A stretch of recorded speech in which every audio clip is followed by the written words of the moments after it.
ఒక మంచి పెళ్లి కొడుకులా చూస్తారు ఈ సినిమాలో. సో ఆ పెళ్లి కొడుకు చేసే కండిషన్స్, ఆ పెళ్లి కొడుకు ఫేస్ చేసే ప్రాబ్లమ్స్ కూడా చాలా చాలా ఎంటర్టైనింగ్గా పిక్చరైజ్ అయ్యాయి. సో ఐ థింక్ ఈ స్టోరీలోకి ఆయన చేసిన రోల్ ఇంకెవరు చేసినా కాదు కానీ ఆయన చేసిందే సూపర్గా వచ్చింది. సార్ సార్ ఈ సినిమాలో క్లైమాక్స్లో అయిపోద్ది సార్. అది నిజంగానా సార్? ఏదైనా ఏప్రిల్ 11 తర్వాతే సార్. ఏప్రిల్ 11 వరకు సార్. అవును సార్. అంటే ఆయనకి భలే కుదిరింది సార్. రిలీజ్ ముందు పెళ్ళి అలా కుదిరింది సార్, నాకు కుదరలేదు. But definitely sir, last 1 year నేను ఇందాక చెప్పినట్టు whole team is my friends కాబట్టి మేమంతా ఇందులోనే ఇన్వాల్వ్ అయ్యి ఉన్నాం. ఐ థింక్ మేమందరం మా పర్సనల్ లైఫ్స్ అవి ఇవి అన్నీ 1.5 years అసలు ఏం లేవు, దీని మీదే ఉన్నాం మేము. ఎందుకంటే ఫస్ట్ టైం ఆపర్చునిటీ వచ్చింది కదా సార్.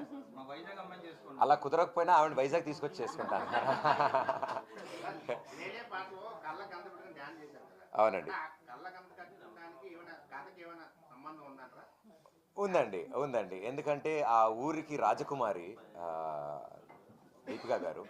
సో అలాంటి రాజకుమారి ఉన్న ఊర్లో వాళ్ళకున్న కండిషన్స్ ప్రకారం నా కళ్ళకు గంతలు కట్టారు. సో అలా కళ్ళకు గంతలు కట్టి నా చేత ఏ పనులు చేయించారనేదే అసలైన ఫస్ట్ హాఫ్. సో అలా కళ్ళకు గంతలు కట్టి ఆ పనులు చేయగలరా అసలు ఎవరైనా? అలాంటి కండిషన్స్ నాకు పెట్టిన ఊరు అది. అందుకనే సాంగ్లో ఆ బిట్ని అలాగే ఉంచాం. అది యాక్చువల్లీ కథలో పార్ట్. బట్ ఇలాంటి క్వశ్చన్ రావాలని కోరుకున్నాం. అమ్మాయి అయితే అది రీచ్ అయింది, నేను కళ్ళగంతలు ఎందుకు కట్టుకున్నానని. సో అదే మా ఫస్ట్ ఆఫ్ సార్, నేను కళ్ళగంతలు ఎందుకు కట్టుకున్నానని. ఏంటి సార్? అవునండి, సినిమాలో కూడా అలాంటిదే జరిగిందండి. ట్రైలర్ చూస్తే మీకు కూడా అర్థమైపోతుంది. మరికొద్ది రోజుల్లోనే ట్రైలర్ తీసుకొస్తున్నాం. అండ్ మేము ఇలాంటి కట్ అలా ఉండాలి అనేది కాదు, చక్కగా కథే చెప్పాలనుకున్నాము. ట్రైలర్లో మేము కథే చెప్పబోతున్నాం.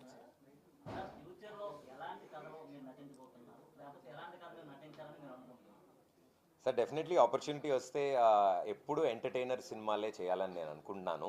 అంటే ఎవరైనా సరే యూనో ఎంత స్ట్రెస్లో ఉండి ఒక టికెట్ కొనుక్కుని థియేటర్కి వచ్చి సినిమా చూడాలనుకున్నప్పుడు వాళ్ళకి ఏదో ఒక ఫ్యాక్టర్ ఉండాలి.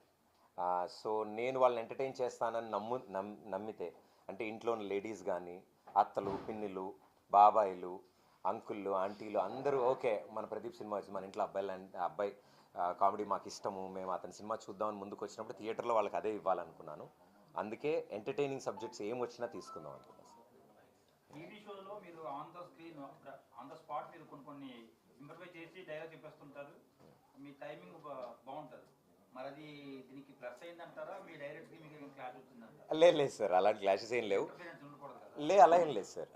మేము కథ ఒకసారి లాక్ చేసుకున్నప్పటి నుంచి దాన్నే ఫాలో అయ్యాము. బికాస్ మార్చుకుంటూ వెళ్తుంటే మారుతూనే ఉంటుంది. బట్ ఇన్నాళ్ళు అందరూ చూసింది ప్రదీప్ని టెలివిజన్లో, బట్ ఇప్పుడు చూసేది కృష్ణ అనే క్యారెక్టర్ని. సో కృష్ణ అనే క్యారెక్టర్, అతని ఫ్రస్ట్రేషన్స్, అతని సిటీ నుంచి ఊర్లో వెళ్ళడం, ఆ ఊర్లో ఉండడం, మళ్ళీ సిటీ రావడం, ఇవన్నీ అది కృష్ణ అనే పాత్ర. అందులో ప్రదీప్ కనపడకుండా కృష్ణయే కనపడాలని మేము కోరుకున్నాం. బికాజ్ మళ్ళీ ప్రదీప్ కనిపిస్తే వాళ్ళు టీవీలోనే కనిపిస్తాను కదా, సో థియేటర్ దాకా రావడం ఎందుకు అనుకుంటారు. సో కొత్తగా ప్రదీప్ని కృష్ణ అనే క్యారెక్టర్లో చూపించాలని అనుకున్నాం సార్. నేనెవరండి ఇవ్వడానికి? అయ్యయ్యో, నేను ఇచ్చేది ఏం లేదండి. నో, వీఆర్ వెరీ హ్యాపీ అండి. అంటే సేమ్ ఎనర్జీస్ ఉన్నవాళ్ళు, వై నాట్, ఎందుకు ప్రయత్నించకూడదు, ఒక అడుగు ముందుకేసి ఆపర్చునిటీస్ ధైర్యంగా అలా రావడం. అండ్ తనని చూసి ఇంకొంతమంది ఇన్స్పైర్ అయ్యి ఆ హోప్ క్రియేట్ అయిందనుకోండి, తినకి దక్కాల్సిన రెస్పెక్ట్, తినకి దక్కాల్సిన రికగ్నిషన్ వచ్చిందనుకోండి, తినలాగే ఎంతోమంది టాలెంటెడ్ అమ్మాయిలు ముందుకు వస్తారు. అది ఒక చోటు నుంచైనా కాదు, 2 తెలుగు రాష్ట్రాల నుంచి ఎక్కడి నుంచైనా రావచ్చు. And they are always welcome. మేము అది ఉండాలి అని కోరుకున్నాము. అంటే అది భాషా ప్రధానం అని కాదు కానీ అందరూ ఇంట్రెస్ట్ ఉన్న వాళ్ళందరికీ అవకాశం ఉండాలి అని నేను అనుకున్నాను. అలాగే మా డైరెక్టర్స్ అనుకున్నారు, మా ప్రొడక్షన్ అనుకున్నారు, తను అలాగే అనుకున్నారు. So it is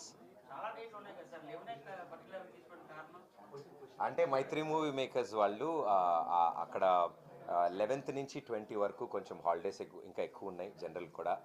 good Friday and ఇలాంటి లాంగ్ వీకెండ్ కూడా ఉంది అన్నారు. ఎందుకంటే దాని తర్వాత నుంచి బ్యాక్ టు బ్యాక్ సినిమాలు ఉన్నాయి. సో నెక్స్ట్ వచ్చే సినిమాలు ఉన్నాయి. అంటే అప్పటికి అంటే ఇంకా కన్నప్ప రావచ్చు, హరిహర వీరమల్లు రావచ్చు, హిట్ 3 రావచ్చు. నెక్స్ట్ బ్యాక్ టు బ్యాక్ అన్ని సినిమాలు ఉన్నాయి సార్. అప్పటికి 2 months బ్యాకే మేము రెడీగా ఉన్నాం. బట్ ఆ స్లాట్లో సమ్మర్ హాలిడేస్ అప్పుడే స్టార్ట్ అవుతున్నాయి కాబట్టి వాళ్ళు 11th అని అన్నారు. We said yes. మంచిది సార్ కోరుకుంటున్నాను. Thank you sir. ఇది సందర్భం కాకపోవచ్చు బట్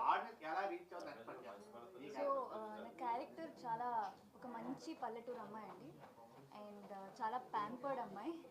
సో యా, నాకు రియల్ లైఫ్లో ఇంట్లో అంతే ప్యాంపర్ చేస్తారు. So I had fun playing it actually. Sir ఇది సందర్భం కాదు. కాదు అయితే వద్దు.